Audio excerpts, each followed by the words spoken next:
Pada kesempatan ini kita akan membahas tema dahsyatnya Ramadan. Dan ini tema sengaja dibahas untuk menyambut bulan suci Ramadan. Itu teman-teman sekalian, banyak sekali di antara kita sudah tahu di Indonesia ini ada lembaga training, peningkatan skill spiritual.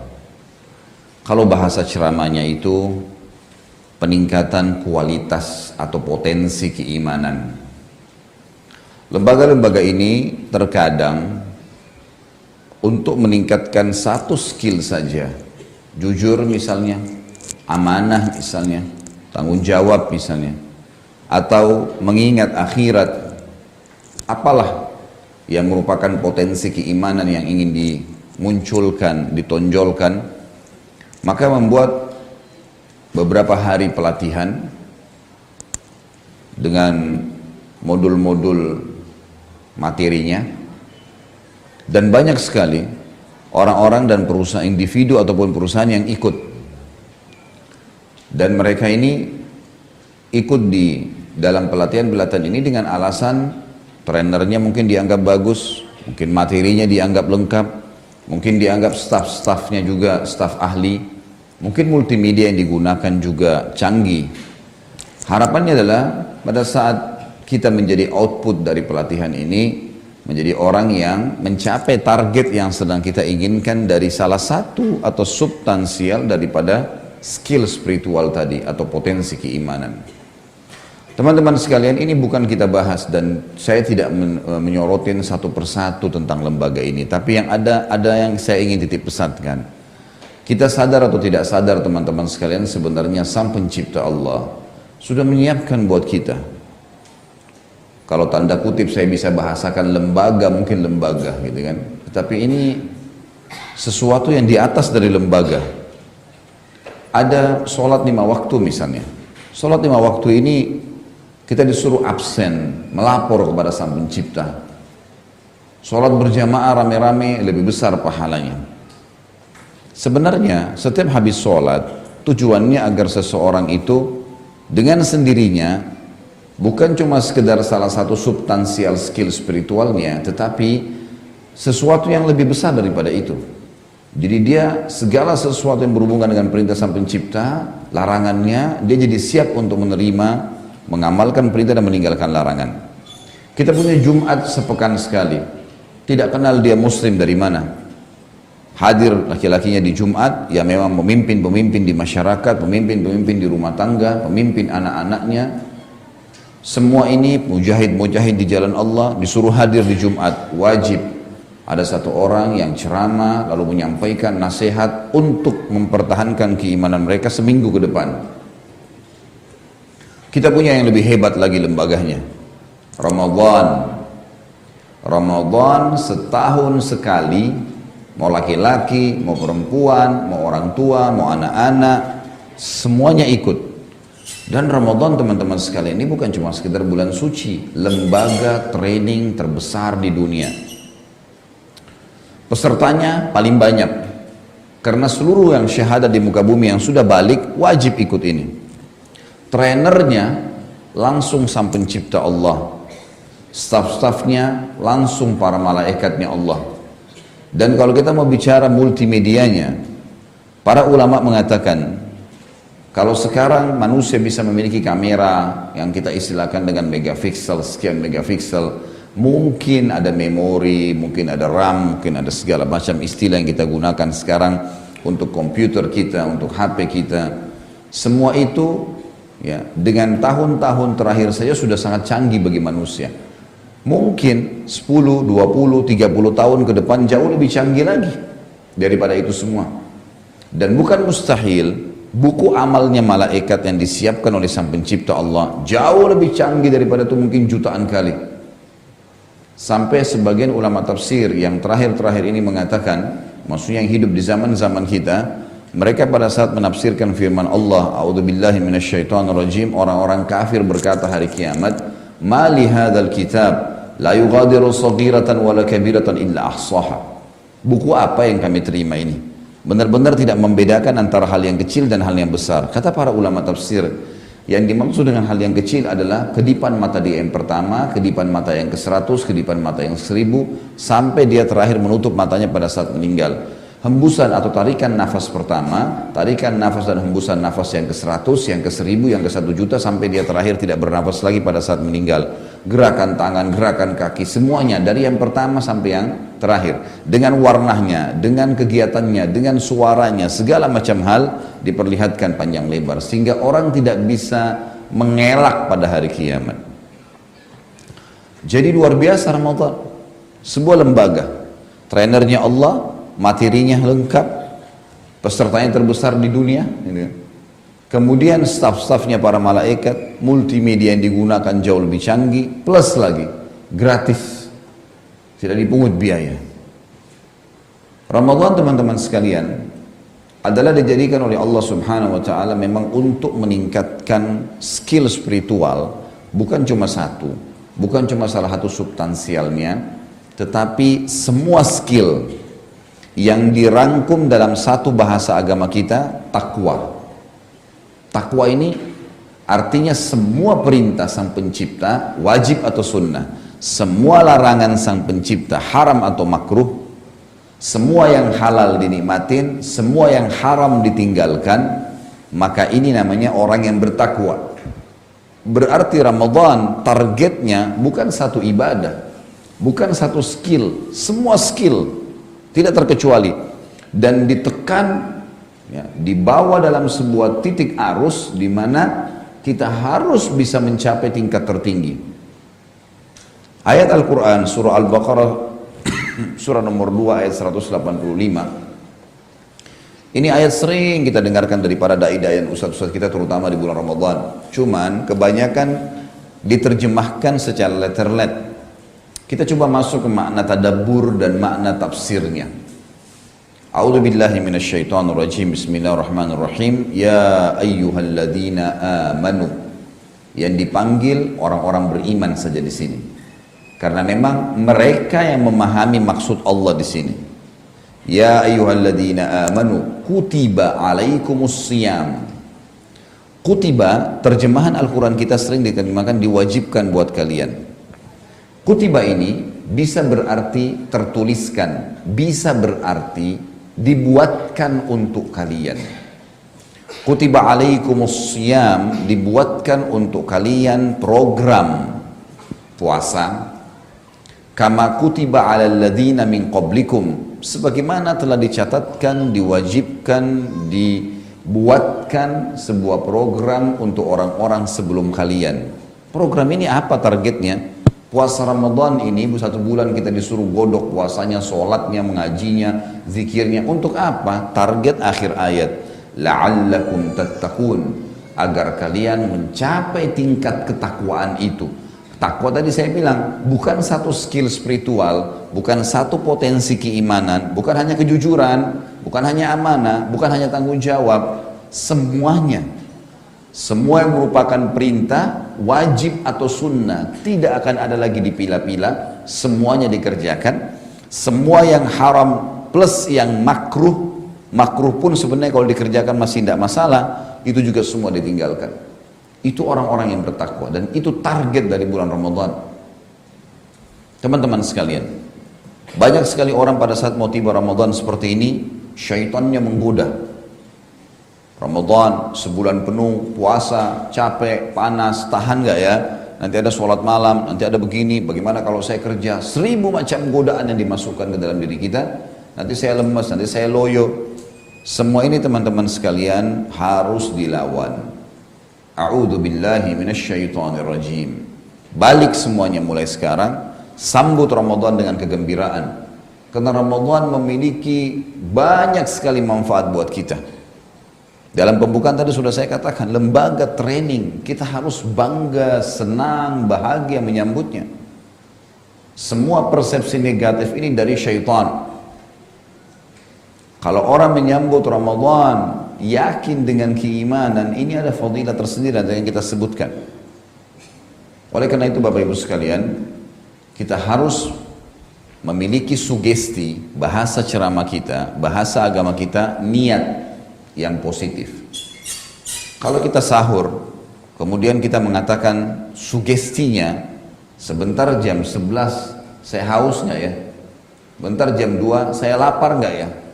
Ini sugestinya berarti jam 2 akan lapar, jam 11 akan haus. Orang yang seperti ini benar-benar nanti nggak bisa tahan puasanya. Dan ini waswas syaitan.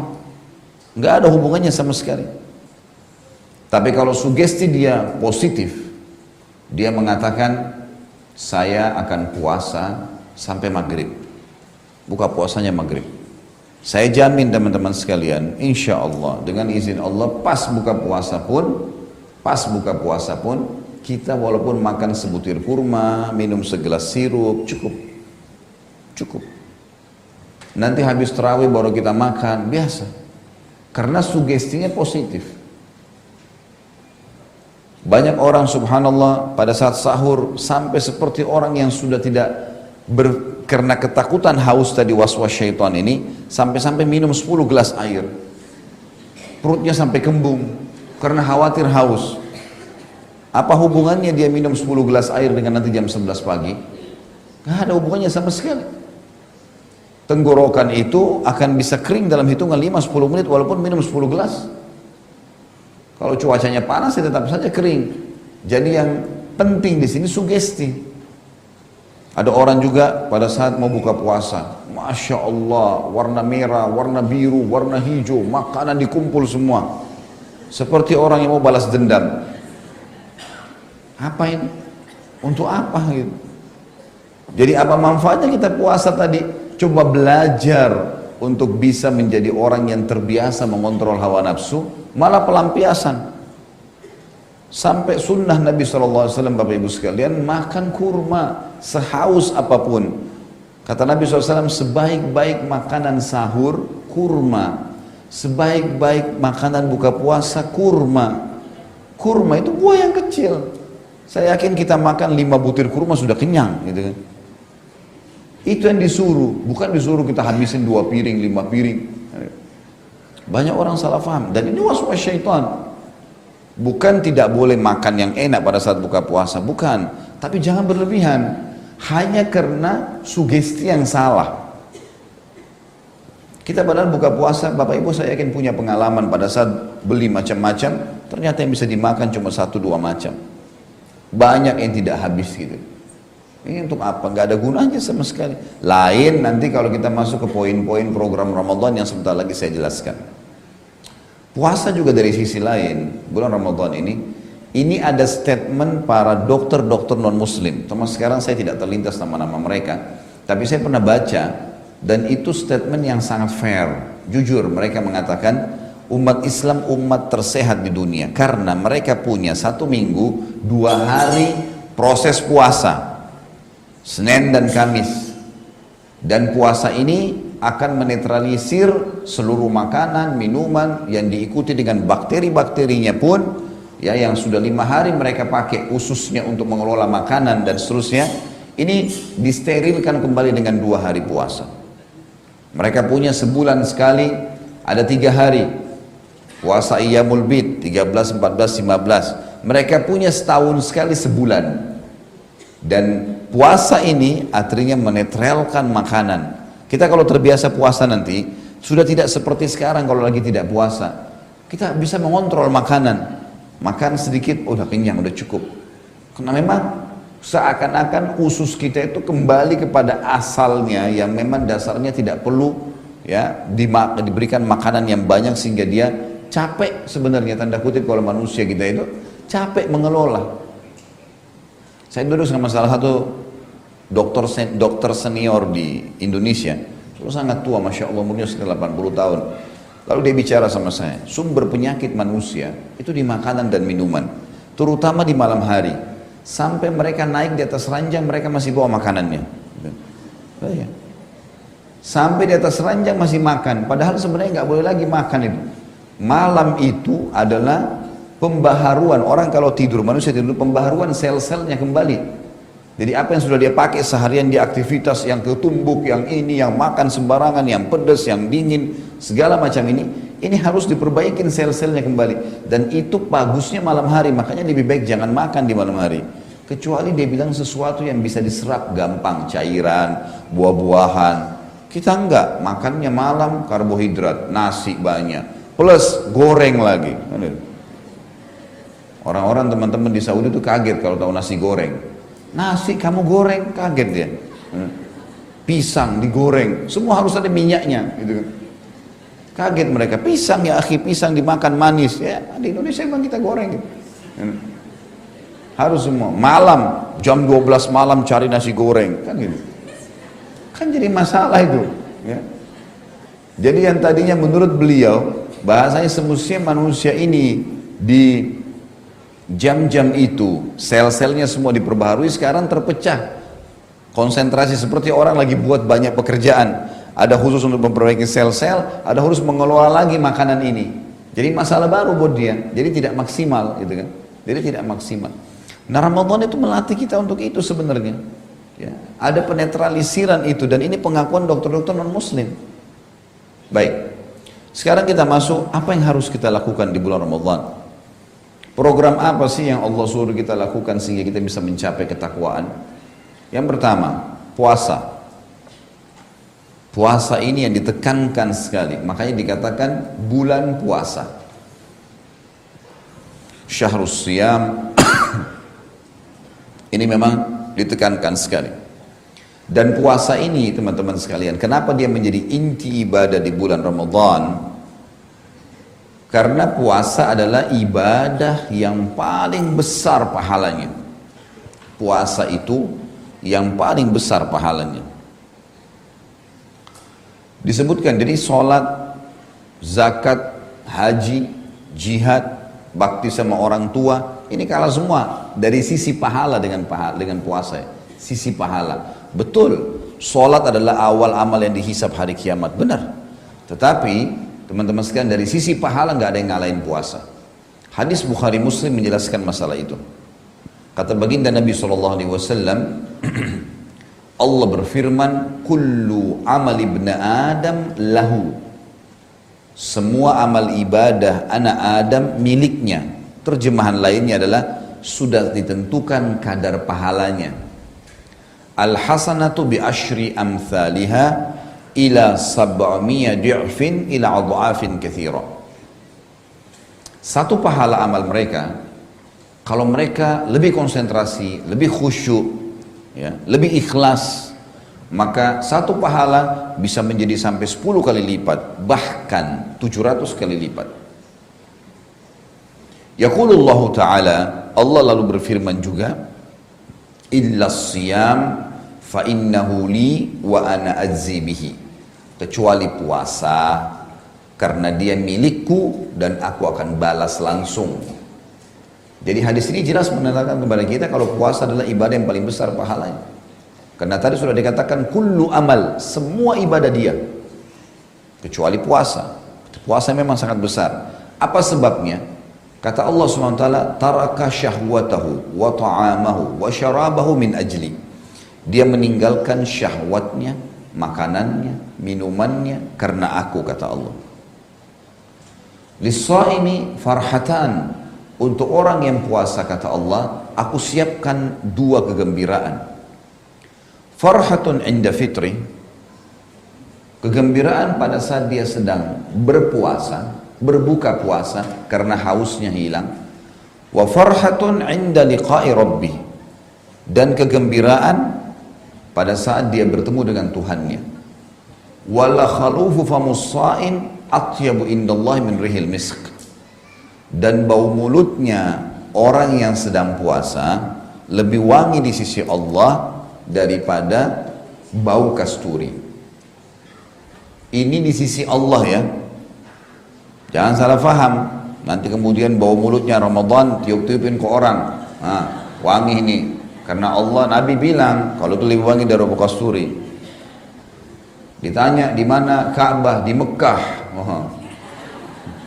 Bisa pingsan orang nanti ya. Bukan itu yang dimaksud. Allah menilai kalau mulutnya itu karena tidak makan, tidak minum, di sisi Allah dinilai lebih wangi dari bau kasturi.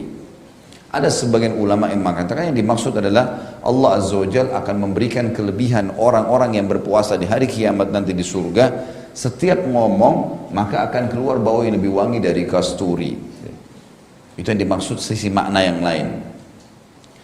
Teman-teman sekalian, puasa agar maksimal nanti, selain daripada dia ibadah yang paling besar pahalanya, dan ini puncaknya di bulan Ramadan karena puasa wajib dan dijadikan sebagai rukun Islam, penuhi 2 syarat agar dosa kita dimaafkan. Hadis Bukhari Muslim menjelaskan masalah itu. Kata Nabi SAW, kullu man sama Ramadhana imanan wahtisaba ghufira ma taqaddam min dhanbi. Siapa yang berpuasa Ramadan diikuti dengan 2 syarat, imanan wahtisaba.